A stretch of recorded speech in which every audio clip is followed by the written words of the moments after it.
I actually dropped out of school when I was in the 10th grade. I dropped out of school in the 10th grade, and from the 10th grade, I say to the time I was 25 years old, I was kind of in limbo of what I was going to do with myself and my life due to family issues. I had a mother that was very, very unstable. Um, she was diagnosed with a terminal illness when I was 16 years old, so that was one of the reasons I felt at the time that dropping out of school was the option for me.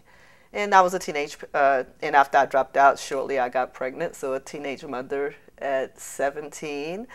And when I turned 21 years old, I moved to California, and I was lucky enough to be surrounded by family members that were really into education. And that's when I enrolled at Kenyatta. I went to Kenyatta. I started taking classes because I had a lot of stuff to brush up on since I dropped out so early.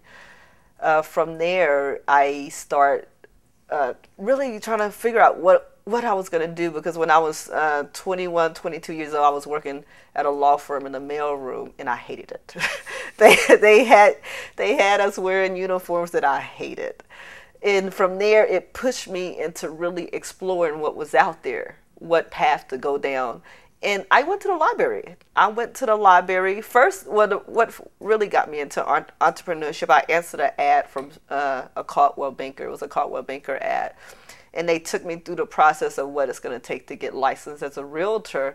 And I was like, wow, is this something that I could really do? While I was studying to be a realtor, I got certified as a notary public, and that was my first business. I had a traveling notary service. The traveling notary business turned out really well. We got really, really busy. We were advertising over the internet into title companies, and we would make probably 150 per sign-in, because we would notarize loan docs.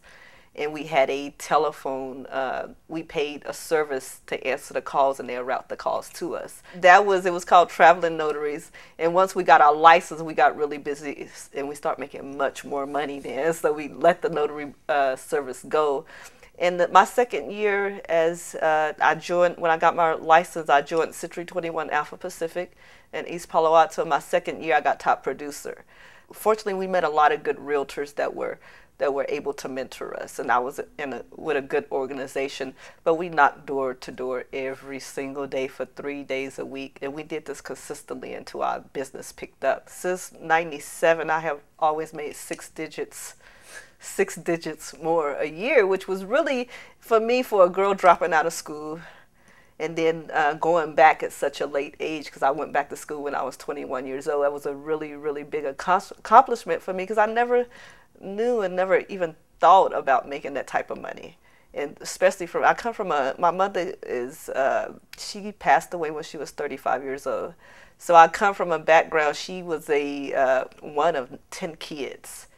And we were in Texas. So I come from a background where we had a lot of hardships. And education was just not pushed. Back then, when I was growing up in the South, it wasn't pushed at all. So as I got older, I was able to surround myself with professionals, which urged me to really see my weaknesses and go back to school. So education is really important, because even as an entrepreneur, you still have to know how to do a budget. You have to know how to market yourself properly and how to represent yourself in the business world. So in real estate was a really good avenue for that. We did work commission only, and I was a single parent for the first couple of years, so it was tough.